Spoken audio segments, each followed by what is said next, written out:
Welcome to this edition of Thought to Action, presented by Project Sentinel in conjunction with the Herb London Center for Policy Research. I'm Chris Cordani, your host. We're going to be talking about a lot of things that are happening today in this session. A big one is the question as to whether Vladimir Putin is going to launch a nuclear strike, or at least some tactical nuclear weapons.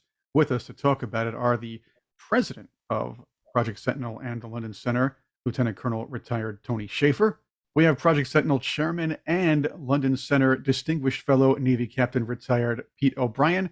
And we have London Center Senior Fellow Jay Homnick.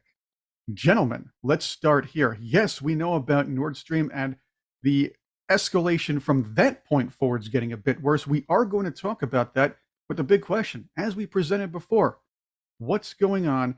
What are the chances that Vladimir Putin might be, or we see him posturing about it, but what are the chances he's actually going to launch a tactical nuclear strike on Ukraine? I think that there is, in fact, a reasonable, one almost feels like saying unreasonable possibility that Putin will, in fact, use nuclear weapons. There, again, as I was just saying before this, this is not the act of, strictly speaking, an irrational man.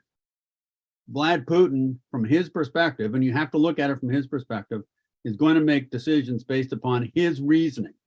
And if he thinks that his use of nuclear weapons will change the dynamic on a battlefield in his direction, there's every likelihood that he would use it. And particularly in as much as I would say that the actions of the West, NATO, the EU, United States combined, has managed to essentially paint the EU, the NATO, and the US into a corner.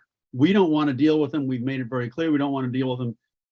And essentially, rather than painting him into a corner and making him, limiting his options, we've essentially taken all the gloves off of him and given him essentially a carte blanche to do whatever he wants, because no matter what, we've already said he's a war criminal, and we can never deal with you again. The only thing we want to see is we want to see you out of office.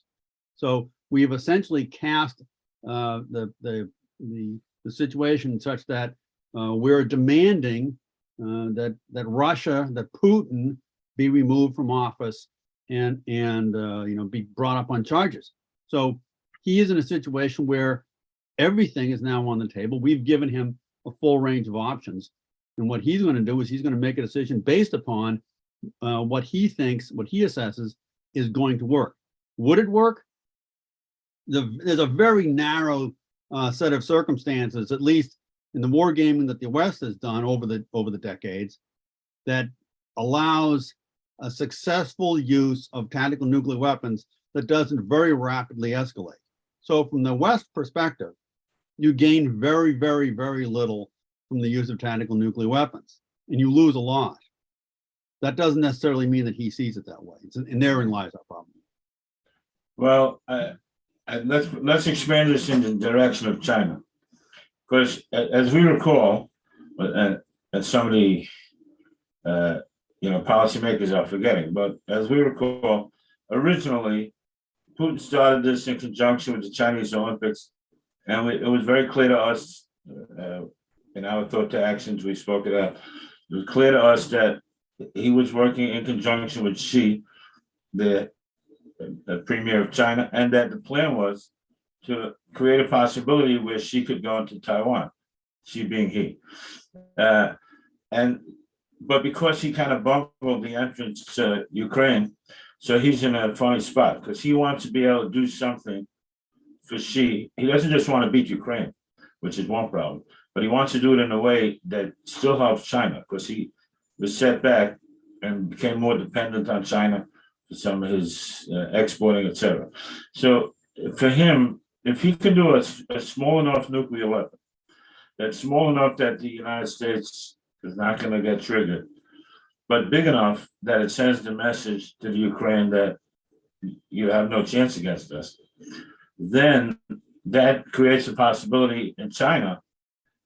It sends them a message: here's something you can do to get you leverage against Taiwan. We've opened a new door, and that gives him a lot of points in that front as well. So it's important to see the whole perspective. Not only of him, he wants to both win China and repair his relation. Both win Ukraine and repair his relationship with China.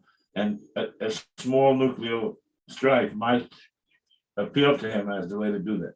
I would piggyback on what you just said, Jay, is that we have essentially zero information on what Xi and Putin talked about in Samarkand on 15 September. But what we do know is that they met in Samarkand on the 15th.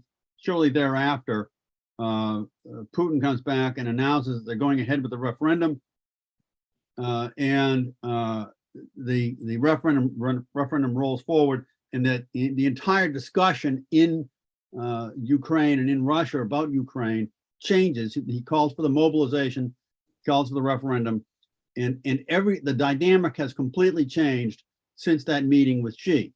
And so the question you have to ask is that pure coincidence or is something going on there? And I don't believe in coincidence and those kind of things. No, I don't either. And I want to kind of circle the square with what you both said, because again, believing that, as I do, that both Xi and Putin are acting completely rationally from their point of view. And you always have to do that. Our side, at least the current folks, don't.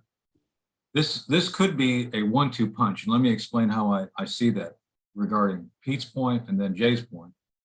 If you actually endeavor to use a nuclear weapon as a test, either in a tactical environment in country or somewhere else where you're sending a message, the response from us, the United States primarily, NATO as well, but we and NATO are kind of inseparable. If there's not an adequate or cohesive response, essentially that calls our bluff.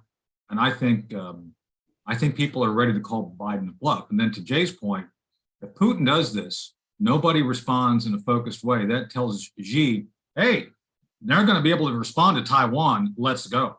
And even in the worst circumstance regarding their inability to launch adequate military forces in a cohesive way, that is the Chinese, the PRC, they would still do it. And I think they could do it through a series of special operations strikes and blockades to basically isolate Taiwan for purposes of getting it. And the other thing that's been made very clear, Pete, I was just looking at the nomenclature of the new Soviet submarine as you were speaking, the Yasin submarine.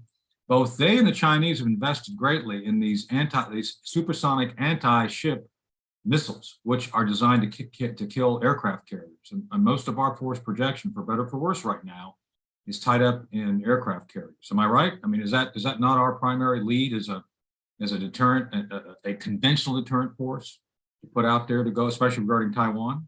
So if you have a credible threat you can use against aircraft carriers, and you have seen that there's an incohesive response from a provocation from the Soviets, the Russians, that may give Chinese a green light. Well, this could also provoke the idea that China and Russia could join forces to go against the U.S. as well. That's been thrown around on and off amid the punditry, but a strike back, a possible strike, or even a lack thereof, could cause another issue from there on. Let's also add the idea that Ukraine's path to joining NATO has kind of accelerated as well. That could anger Vladimir Putin, who in 2000, as you all know, said in his manifesto that NATO is one of the biggest threats to the existence of Russia. Well, let me address that real quick. First, yes, according to the agreements made in the 90s, Russia is interpreting NATO's expansion as a provocation. There was an agreement that was not kept by the Clintons or any administration past that. With Madeleine Albright, God rest her soul, I was never a super big fan of hers, but she had made the agreement with the Russians back then that NATO would essentially remain static, that there would be no expansion. Of course, NATO's expanded until they're now right on the edge, taking up old Warsaw Pact countries, most prevalent being Poland. So that is seen. When you got a guy that's as paranoid as Putin, and you do these things, you're going to increase his paranoia. It is what it is. And the Russians have had a sense of paranoia since they've been invaded several times. So the more you try to explain away using your own Western logic to try to say, oh, this is no big deal, Vlad. It is a big deal to Vlad. And no one in the West seemed to internalize that, which is stupid. I think there's been huge strategic mistakes made in this regard. There's ways you could have expanded NATO in a way that was cooperative, but they chose not to do that. Just saying. So now you've got this situation where Putin does see, and so he's to the point, again, looking at it from his view, I've got to do something to stop this inherent expansion. And to your point, Chris, gee, now we got Ukraine, a former close, essentially nation state of the Soviet Union, now wanting to join NATO. And that could be a bridge too far for him. And then again, instill in him, enlighten and enhance his inherent paranoia. Just saying. So, But I think even the guy who's not paranoid, if you bring the Ukraine into NATO, that's basically saying to him, you know, we're unlimited power. You can't do anything to us. We can take you, a former client state, your next door neighbor, and bring them into our group. That's provocative from any perspective. You don't have to be paranoid. right.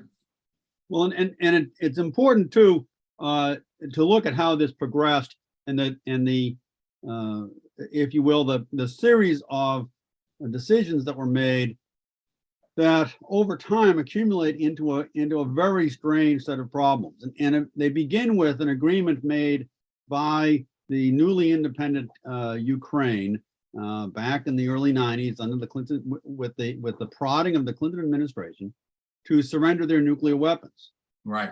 And having surrendered their nuclear weapons, the Clinton administration, along with the Russians, agreed to guarantee the sovereignty of Ukraine. Now, the Russian promise clearly wasn't worth all that much, but the fact of the matter is that the United States made a promise to the Ukrainians that we were going to guarantee their sovereignty, and then as the Russians continued to essentially heat up over the following 3 decades, the Ukrainians saw this clearly was going sideways.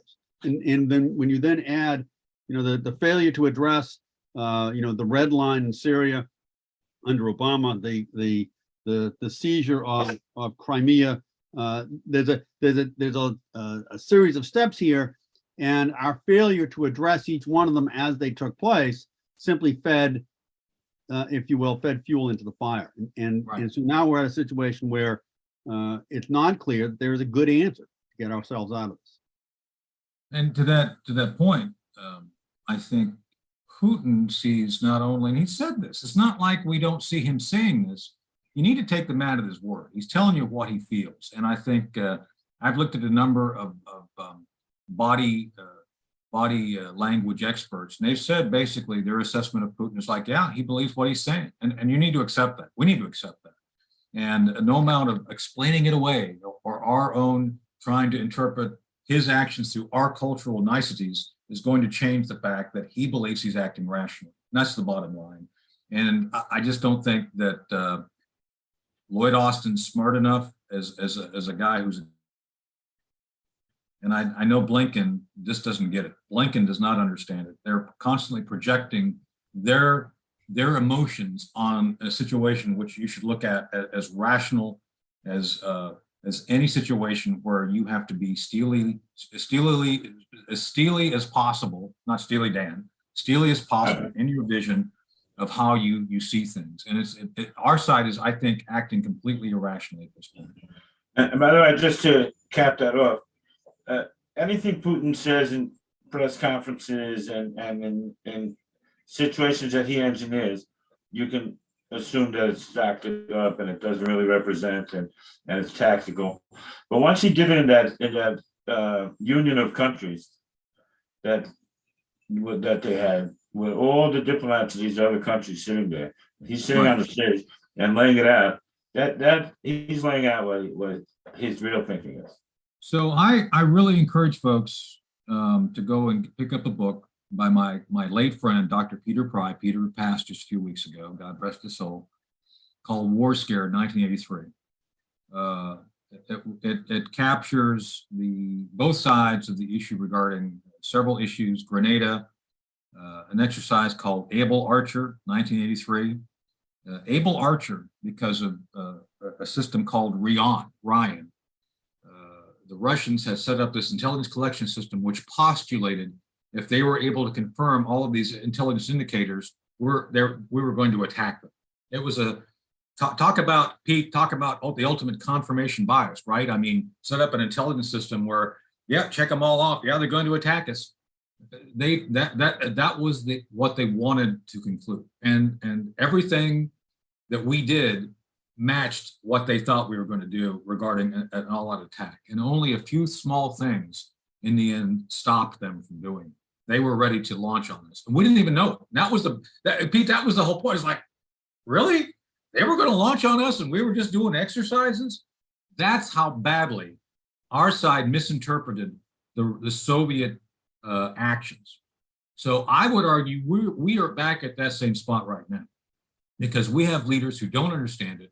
And it took a major paradigm shift within the Reagan administration to figure out it's not about what we're doing, it's about what they think we're doing. And that's what we are lacking right now. Currently, our administration, the Biden administration, worries not much unlike the Obama administration, worries more about optics within our borders, Absolutely. or within the Western World Economic Forum nations than what's really happening around the world. They may not just fail to look at the opposing side or look at what Putin thinks he thinks is right, or they look at the surface argument. They look at, hey, this big country is attacking a small country, as you've heard from Kamala Harris, and then throw some word salad around and worry some kids, and everybody yells about it on Twitter. That's what they want. That's what they can see. But what we're stuck with now is a bigger issue. People throw around World War III. This could happen if, in fact, there is a if, in fact, strategic nukes are used in Ukraine and there is a response from the U.S., or possibly if there isn't a response from the U.S. And I can bank on lack of response. Let's go back to, let's go back. I'll take you back to May 7th, 2021. Domestically, the Colonial Pipeline was hit with ransomware. That was one of Joe Biden's first tests when it comes to response to such actions, right? What happens? Well, pays the ransom. That's it. It's the inaction that other countries see. I remember when Trump was president, the internet millennials would always, the world is watching. Trump's saying mean things on Twitter. The world is watching. Fact is, the world is watching. They see what this administration does when it comes to times of crisis or potential conflict, and they're going to take advantage, and they're going to continue to do so. Well, look, that's true, but that's also a benefit, Chris. I looked at that tweeting, and I advised a very senior member of Trump's administration, which Pete was in the room when I did it. Basically, you need to make a friend of the president's tweets.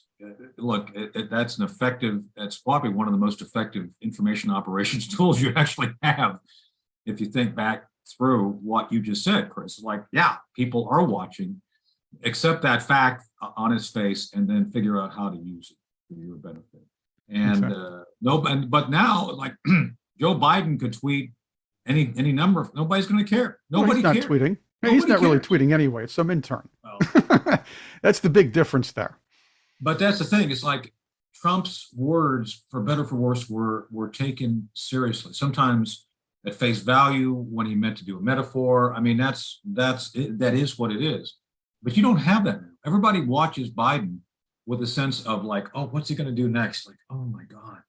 And that's not what you want the Russians to be seeing, because that is interpreted as weakness. And you dare not show weakness to an adversary when they're planning mischief. Exactly. And it's also important we need to go back.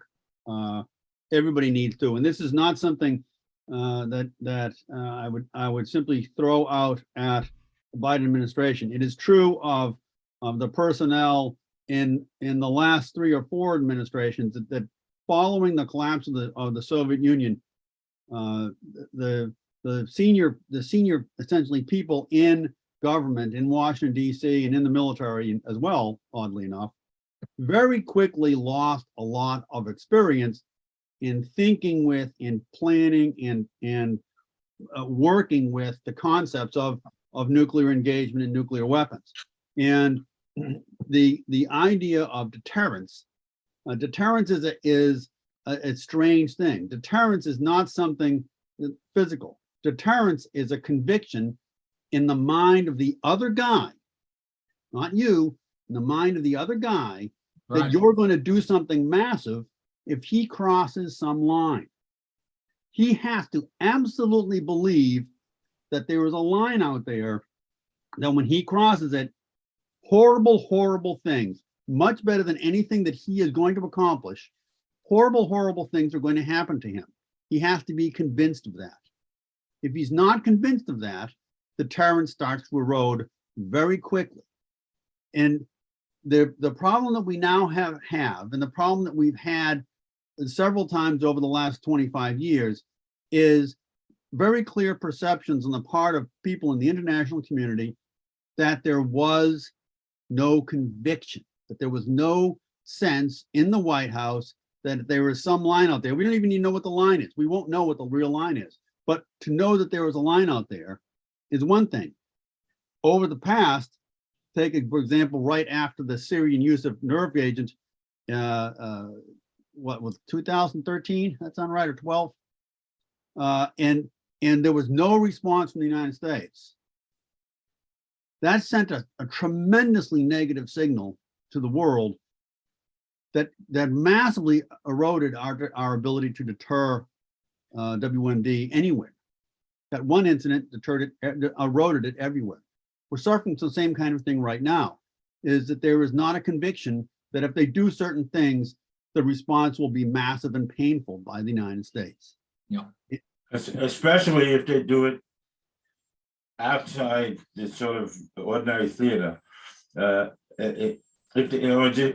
Putin sent a nuclear weapon against Poland, that would trigger World War III for sure. Oh, no doubt. If he does No it doubt. against Ukraine, It's very linear. Yeah, it's very linear. Right. No, and he's not going to do that.